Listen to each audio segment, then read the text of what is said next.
Anthony, tu sei stato all'Italia, tu parli italiano? Ma tu parli italiano? Mezzo e mezzo. Ma tu sai che io sono andato a Italia, a Roma, per fare 5 film, e così ho imparato un po', sono andato a Sicilia, sono andato per tutti, a Abruzzo anche, per fare un film che si chiama La Strada. Forse tu l'hai visto? Hai visto La Strada? Hai sì, La Strada. Ma è un film, ma non parla. No, tu lost me. Ma capisci, ma non parla. Ma non parla. You lost me, Tony. Please explain it to the people. You speak the Italian they speak here.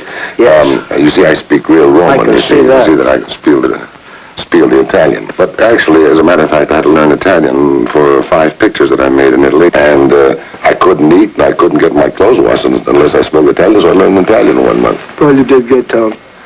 Tell me, Iraqi, I'm going to have to get in shape. How about you and I working out?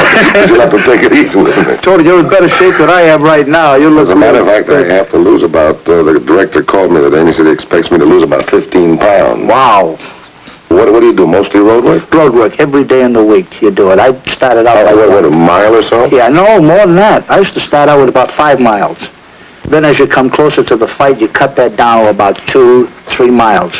So you can have the speed. You just jog. You actually jog 5 miles? You jog, you run, you walk, you start shadow boxing on the road. Just everything is good for the legs, you know, exercises along the road. Is it true that when Tony was training for the Dempsey fight, he actually trained by running backwards instead of forwards? Yes, it is, Tony. In fact, we try to keep a man going backwards so that he can't set himself to throw good punches, you see. Mm-hmm. But Tony learned the art of, as he was going back, to stick out that jab and throw an occasional right, and he looked good going backwards, and actually that's what won the fight for him. Tony, instead of doing all that, I've been thinking it over, instead of doing all that road work and all that early morning stuff, you could stay right at home, and you could work with weights, do a little shadow boxing. Well, I think you're probably right, and I probably would have to do that. But however, I don't believe in all these weights. As a matter of fact, lately I've been doing some yogi work. Yogi is one of the oldest forms of exercise, and it's very graceful and saves the wear and tear too on all this lifting. And this yogi is really quite wonderful to do, because I get up and I work out about 45 minutes in the morning, and it not only is it's graceful, but it's fun because you do it to music and so forth. But it also makes you feel wonderful all day long. You know, you were to me the typical fighter. Well, as a matter of fact, Rocky, I was raised during the early years of the Depression. I used to fight in smokers. This was a little before your time, but we used to get paid $2 a round. And there was a wonderful man by the name of Pop Foster who used to handle Jimmy McLennan. And God bless his soul, he wanted me to fight for him. And I'd had about 16 fights at the time, and I was doing pretty well, but I found out that I hadn't the killer instinct. I just couldn't deliver that right-hand punch. It just wasn't in me. I imagine it's a reflex action, almost, this killer instinct. They call it a killer instinct. I'm sure it's not a desire to kill, but it's just the ability to finalize a fight. There's the bell for the main event, a championship bout for the middleweight title. Ray Robinson against Randy Turpin. Robinson had lost his title to Turpin 2 months before. This was a return bout. Can Ray get it back from this Englishman? Polo Grounds, September 12, 1951. Let me tell you about it as I saw it. Here's Robinson getting into the ring. He's trained harder for this one than he has in a couple of years. The Polo Grounds is packed. 61,000 people. Turpin says hello to Ray. Randy, he's not in that good a mood right now. Every newspaper, sports and show business name in the country is here. Joe Louis, Gene Tunney, Joe DiMaggio and Marlene Dietrich, Eddie Cantor, Eddie Egan, General MacArthur, Lowell Thomas. The last time Robinson saw Turpin, Ray thought this was just another fighter. He trained like it too. Then Turpin almost chased him out of the ring and won the title. Robinson has been fuming ever since. If he ever wanted to fight a guy, it's Turpin. Johnny Addy introduces the fighters to the big mob. Robinson boxed Turpin while he was touring Europe back in June. Ray took exactly 21 people with him, including a personal barber, a comedian to keep him happy. So he took a couple of fights to pay the bills. One of them was Turpin. Ray fought him in London, but he had Paris in his legs, and it showed fast. Turpin bulled him, and he went home that night with the biggest prize of his life. Robinson wound up in his hotel room with Dr. Nardiello fixing the scar tissue of his eyes. Turpin busted up Ray something awful. So now Robinson has to show he has come back from all those nights in dance halls. He's been up in camp, forgetting to shave, living a little cruder than he normally does. Tonight we're going to see if it straightened him out.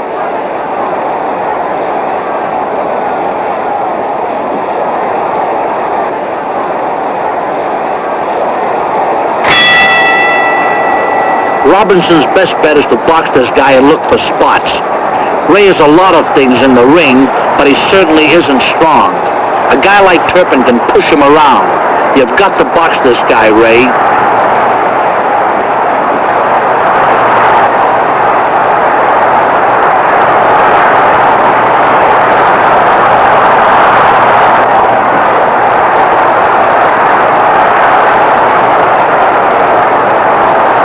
There. See how Robinson came inside that hook? That's the way the good fighters do it.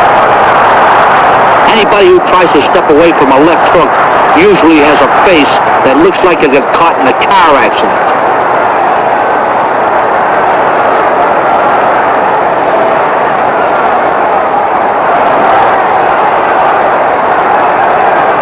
He got inside that hook again, and look what he did to Turpin's body.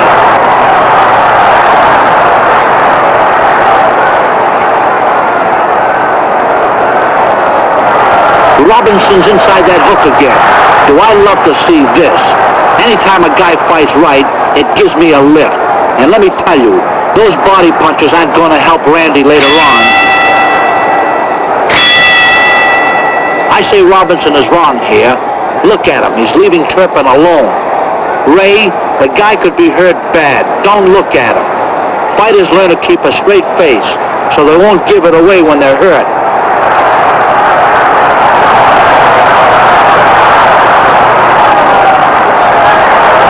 The way to go after a guy.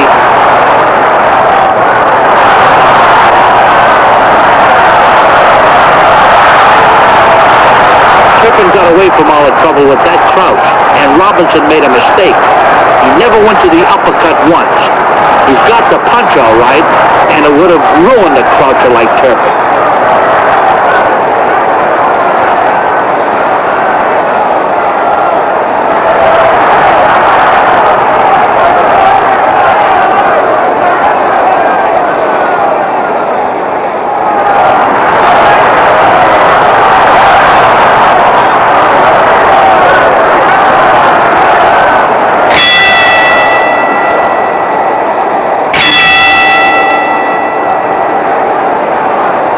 There's that Robinson jab. Every time I see it, I wind up trying to copy it. Bang! He snaps it straight out. No reaching, no pulling himself off balance. It's a one-piece motion behind that punch. It could be the best jab anybody in boxing ever had.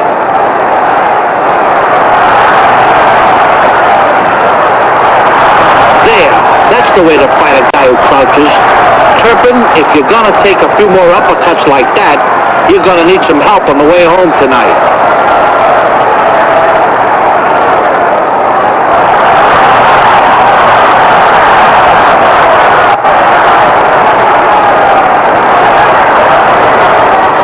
There's that uppercut again.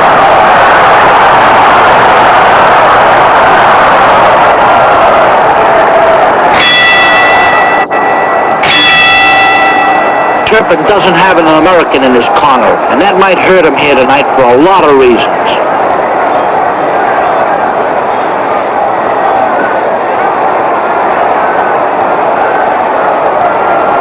Terrific hook. Look at Robinson back off. He could be hurt, Randy. Go after him.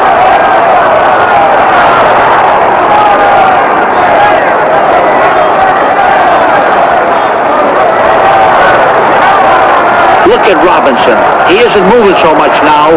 Maybe he's set too fast a pace in those early rounds, and he wants to slow it up.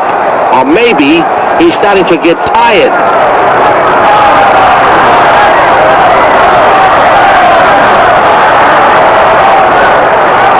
This Englishman is going to be tougher later on.